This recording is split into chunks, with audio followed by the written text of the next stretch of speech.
Good morning, adventure family, and welcome back to another adventure. If you are new to our channel, we are the Cash family, and we are a brand new homeschool family exploring education beyond the classroom, right? Because that's the name of our game here. So if you're new, we just want to welcome you and thank you for clicking on the video. And actually, in today's video, we are actually going to be taking our very first field trip. Yep, that's right. Our first homeschool field trip. One of many. Yes, indeed. And we're going to take you guys along the journey with us. So let me tell you a little bit about how we have designed our curriculum. The way that we have designed this portion of our curriculum, which is the field trip portion, is that we have divided each month of our homeschool year into themes. And those themes, so each month is going to have its own special theme. And the theme is actually going to correspond with what's going on in real life. So this is the month of July, and we are going to, and July is actually the month that's known as Minority Mental Health Awareness Month.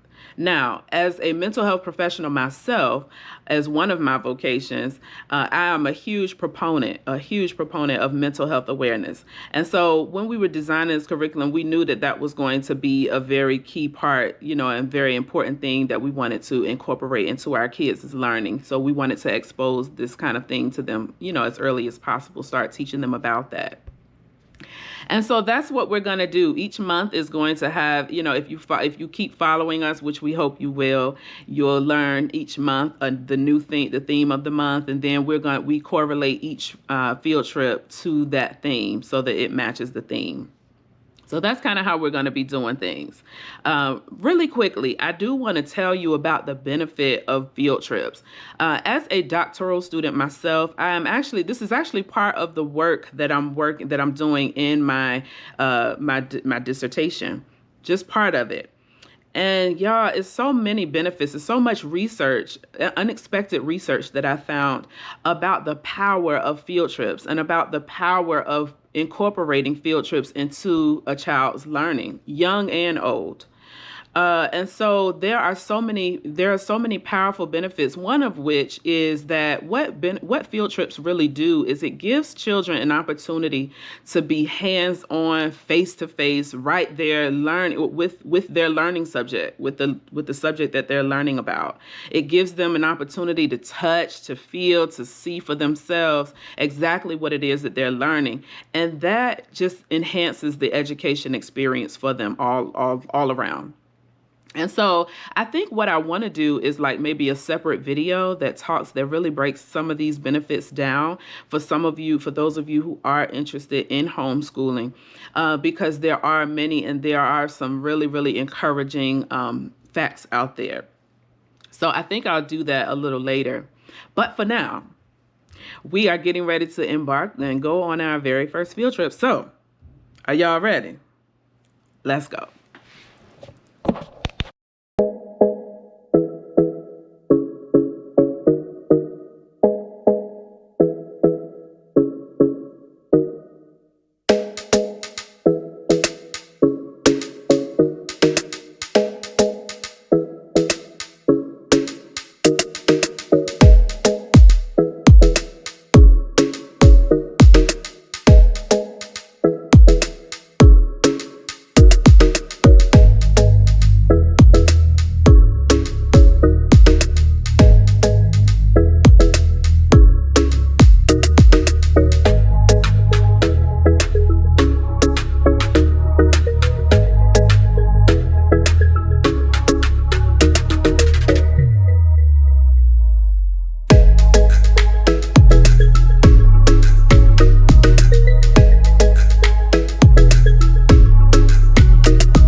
Destination. And so where we are getting ready to go is we're actually going to the Center for Puppetry Arts of Atlanta. So we are in the city today. And here's the crew. Well, there's Brielle and Giselle. Brielle and Daddy. Hi, Giselle. Tell them where we going. Are we going to the puppets? The puppet show? Yes, we're going to the puppet show. Good morning. Center for Puppetry Arts. Here we are. Located in the heart of downtown Atlanta, the Center for Puppetry Arts is a unique destination that blends education, art, and imagination, perfect for homeschooling families. Since 1978, the center has introduced millions to the magic of puppetry through their captivating performances, hands-on workshops, and even engaging digital programs designed to support curriculum-based learning. Homeschool educators will find enriching opportunities for their students here, from educational outreach to interactive classes that spark creativity and critical thinking. The on-site museum is home to the Jim Henson Collection, featuring beloved characters that we all used to love, like Kermit the Frog, Miss Piggy, Big Bird, and even Elmo. The global collection showcases puppetry traditions from around the world, including Vietnamese water puppets and modern stop-motion creations. For a fun, educational experience that brings stories to life, the Center for Puppetry Arts is an inspiring choice for homeschoolers of all ages. So we are here. We have arrived at the Center for Puppetry Arts. We have arrived for our show. Are we ready? The kids are ready and the stage is set and ready for the show to begin. So the show that we're watching today is called Harold and the Purple Crayon. So we are excited about that. Giselle, are you excited about the show? Yes, okay. Brielle, are you excited about the show? Yes. What is that up there? Is that a purple crayon? Yes. Yes, it's purple crayons all over.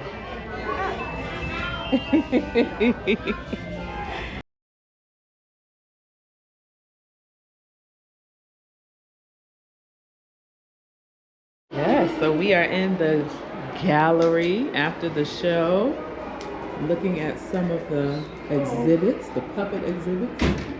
This one today.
TV.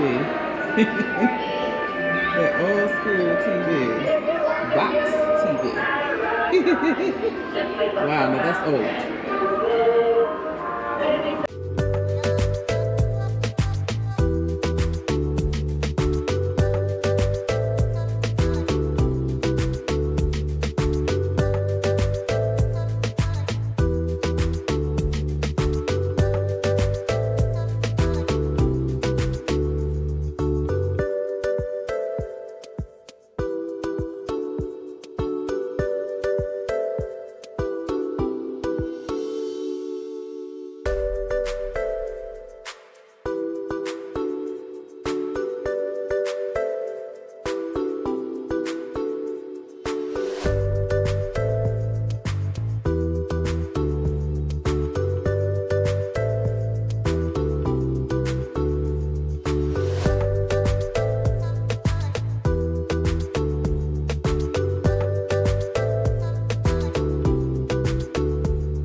Brielle has found a little activity to do. Brielle, can you put the... Oh, but look, where does that go? And the nose. Yes, that could be his nose with his mustache. Oh, you could put him another... What is that? Mouth. His mouth. So we have to move his eyes up and his nose. Oops. Let's put his eyes back. And where does his mouth go? Mouth goes mouth. Uh-huh. Good job. Yes. Perfect. Look at his face.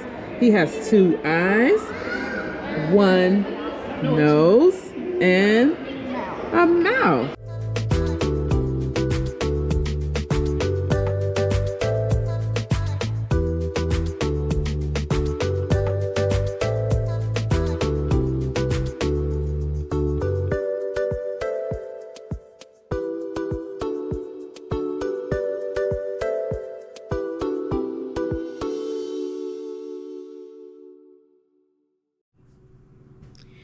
So real quick, I want to talk a little bit about the significance of puppetry. And that'll probably answer to kind of the question as to why we chose the Center for Puppetry Arts of Atlanta as our field trip today. So again, there is a lot of significance actually in the world of puppetry, or for the world of puppetry. And I want to talk about 2 of those components. The first one I'll talk about here is that puppetry actually has the ability to have a very strong educational and kind of learning component to go with it. Because puppetry is an art, it's very expressive naturally. And so it has a potential to help develop certain skills. I'm thinking about developing language skills, right? Language skills is something that we are always constantly working with the girls on, because of course at their age, that's what they need, a lot of language. So thinking of ways that we can kind of incorporate things that can help develop that is great. It also can help teach social awareness skills, right? How to be socially, how you are socially, and how to be socially in the world, and how to interact and engage in the world. It has those kind of ideas too. Also, and then thirdly, for that piece, it also has this kind of emotional intelligence skills attached to that as well. And of course, like what I talked about earlier, of course, I'm a great proponent of emotional learning and emotional intelligence. So fun fact about the Center of Puppetry Arts that we went to today. Some of their shows that they do are actually geared toward emotional learning. So some of their shows talk specifically about emotions and how to deal with emotions and that kind of thing, and I really like that. I really do. And I think that's very important. That's part of what we're already working with the girls on anyway. So to give them that ability to see that up close and personal with someone else and with something else is great. And so now the show that we took in today was not one of those kinds of shows, because this was when we planned to do it, and that's kind of in another time, and they don't have any of those shows right now running. So, but nevertheless, the show we did take in today was still fantastic, by the way, which I'll give a little brief review on that in a second. The second component I want to discuss here is that for puppetry is that it offers the ability to foster creativity and imagination, right? Which we know is important to have. What I think about here is when I think about kids being able to develop imaginative thinking skills. As a prophet of God myself, right? As a prophet of God, I know firsthand how important it is to be able to access my imagination and to be able to have the creativity to do that, right? That's a big part of prophesying. That's a big part of being a prophet and a seer, being able to see what God shows you, being able to see what God is saying to you, right? I mean, we serve a creative God. Hello, somebody. So, and he calls us, he's creative, but he also calls us to be creative, and he also calls us to use our imagination. So of course, that's a very, very key piece for me to be able to teach my children like early on, because that's important as an adult for myself. So those are some kind of components that I believe in with puppetry. And that's kind of why we chose this, so that we can give them this exposure and this opportunity to, to kind of get into puppetry and think about the effects that it could have for them. Now, real quick, the show was fantastic, y'all. It was fantastic. Lots of different technology that they use. It's crazy to see, as an adult myself, it's crazy to see how puppetry has evolved so much and because of technology. And so it was an incredible show. What I would say is the only thing is I wish that I could have recorded some of it. But they have this no photography rule once the show starts. So I think I put in here where we did get a little bit of footage when we first got in there of, and get a little bit of pictures of the stage and things like that before the show actually started in the theater. But once the show started, we couldn't do it. So I was like, dang, it was so now, because like Giselle, she was like really into the show. She was really into it. Like she was like, ooh, and and she was naming things she was seeing in the show. And she was really attentive to the show, more so than Brielle. Brielle had her pockets. There were pockets when she would be like locked in and like doing the same thing, naming things that she saw and laughing a little bit. So she was into it in little pockets. But then there were other times when she was like, I want to get out of here. So, but of course she's 2. So, there's that. And if you know, you know. But overall, the girls really enjoyed the show and it was memorable for them. And that's what we wanted. We just wanted a good experience for them. And we wanted them to be able to put something else under their belt to say, hey, we know what this is. And this, again, speaking of those significant pieces. So I would just overall recommend, wherever you're watching this from, if you have a center for puppetry arts of some sort, like an organization or a company that does that, and you have children and you're homeschooling, I would absolutely recommend a place like that, because it was great. The facility was so beautiful. The show was great. So anyway, let me know what y'all thought. Leave it in the comments down below. Let me know what you thought of the field trip idea. All right. And so again, y'all, we're going to be doing this. So I hope that you would hit the subscribe button and join us on our journey. And I'll see you in the next one. Bye.